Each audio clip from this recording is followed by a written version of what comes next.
Good day everyone, my name is Miguel Villanueva. Today I discuss Region 6 Western Visayas. Western Visayas Region 6 is located in the central part of the Philippines and composed of Aklan, Antique, Capiz, Guimaras, Iloilo, and Negros Occidental.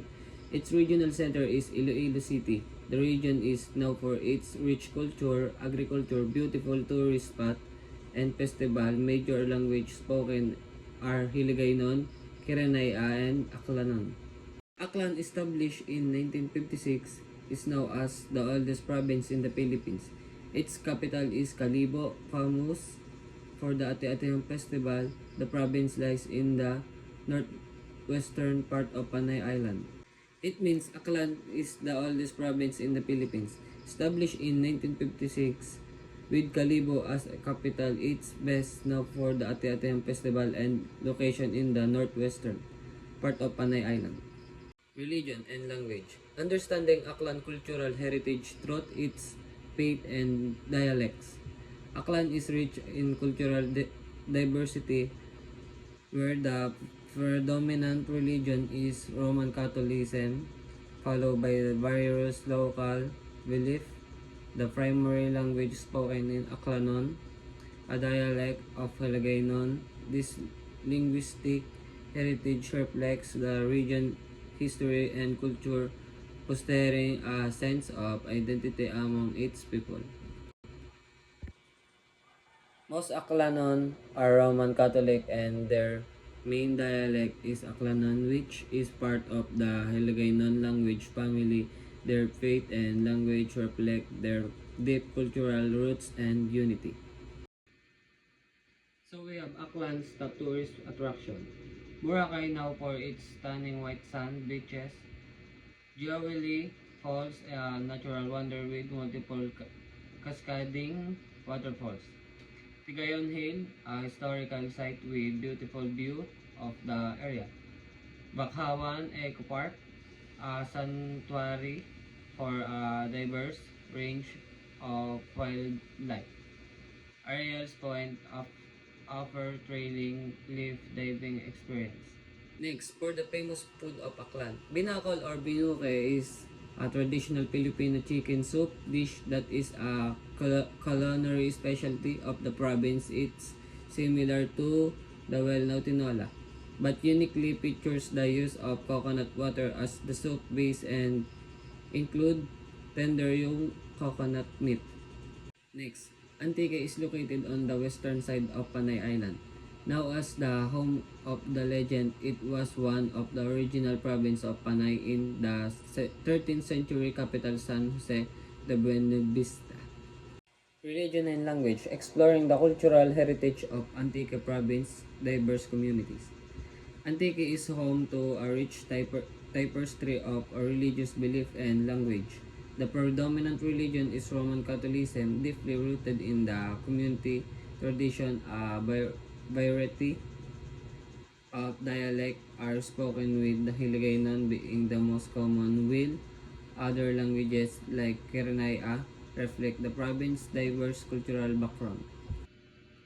Mararison Island, a beautiful island now for its beaches. Bugtong Batu Falls, a serene waterfall perfect for relaxation. Malalison Island is a stunning getaway with crystal clear waters.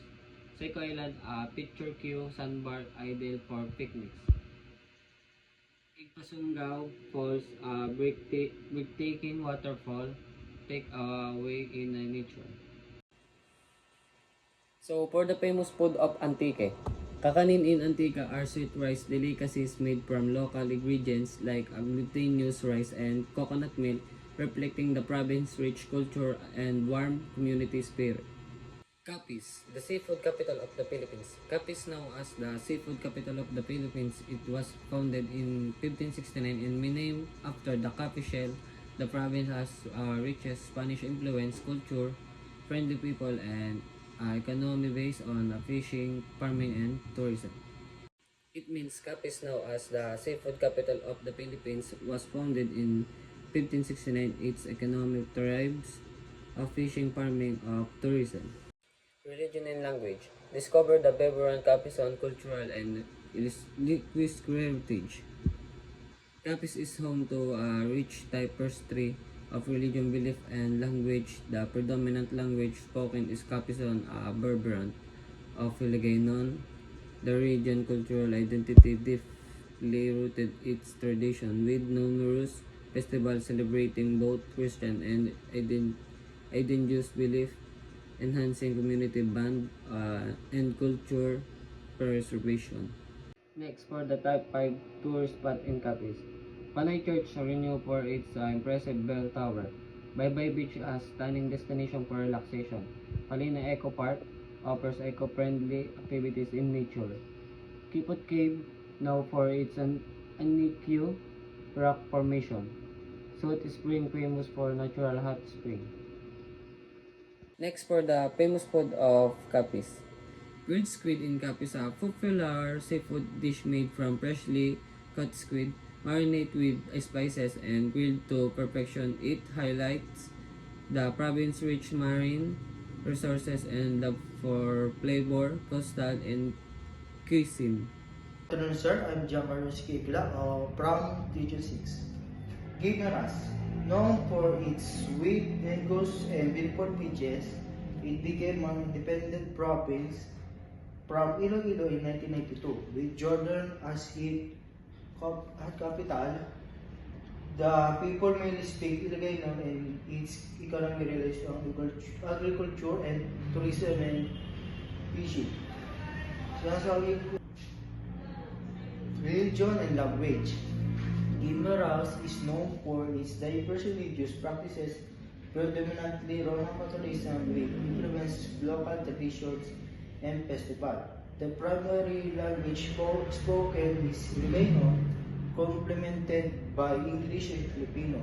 This linguistic diversity reflects the region's vibrant culture and fosters a sense of community among its residents.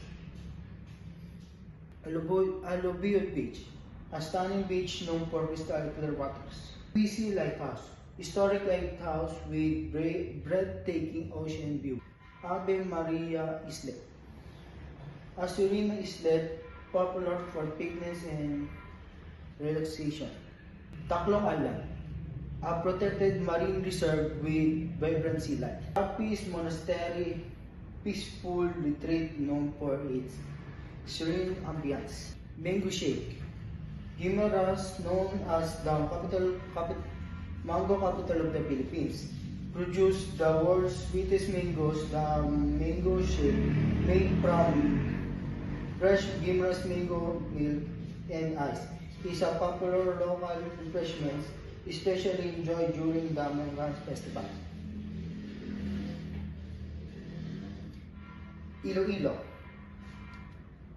Iloilo is a province in Western Visayas known as the heart of the Philippines. It is famous for its rich history, well-preserved Spanish-era buildings, warm and friendly Ilonggos, and strong cultural traditions. Iloilo is also known for its booming economy, beautiful festivals like Dinagyang, and delicious food like Labas Patchoy. Religion and language. Iloilo is home to the Ilonggo people who predominantly speak Ilocano. The region is characterized by its diverse religious beliefs, with Catholicism being the most widely practiced faith. Festivals and traditions are deeply rooted in culture, reflecting the harmonious coexistence of various religions in the area. Which is Ilocano, known for its musicality with Kinaraya prominent in island areas, while English and Tagalog are common, especially in urban centers. The region is predominantly Roman Catholic, but with significant Protestant, Aglipayan, and other Christian denominations, alongside smaller Muslim, Buddhist, and Hindu communities, often blending Catholic practices with ancient folk traditions. Macquiao Church, a stunning UNESCO World Heritage side, Gigantes Island, known for breathtaking beaches and sunset. Cali Rail, a historic street filled with shop. Apollo Church, famous for its beautiful architecture.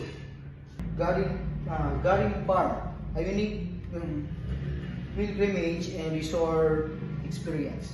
Chicken Inasal. Chicken Inasal originated in Iloilo City, where locals marinate chicken in vinegar, calamansi, lemongrass, garlic, and annatto oil. Before grilling, is tangy, smoky flavor and orange color make it a signature Ilonggo dish and proud symbol of Iloilo's dish culinary heritage. Negros Occidental, the sugar bowl of the Philippines. Negros is a prosperous Philippine province in Western Visayas known as the Sugar Bowl for its vast sugar industry, with its capital in the independent city of Bacolod. Religion and language. Negros Occidental is predominantly Roman Catholic, influencing local traditions and festivals. The Ilonggo language is widely spoken, showcasing the rich cultural identity of the region. Additionally, various indigenous languages contribute to the diverse linguistic landscape, reflecting the area's complex history and the harmonious coexistence of different cultures. The Ruins, a stunning historic mansion with beautiful gardens. Mambukal, relaxing mountain resort known for its hot springs. Lackawan, a magnificent Gothic-style cathedral in Bacolod City. Balay Negrets, a culture museum showcasing Negros heritage. San Sebastian, a magnificent Gothic-style cathedral in Bacolod City, a famous sweet delicacy from Negros Occidental, especially Bacolod City, known as the sugar capital of the Philippines. Its flat pastry filled with muscovado sugar and toasted until crisp, made from simple local ingredients. Biaya reflects the province's rich sugar industry and is a popular pasalubong for visitors. Thank you for listening.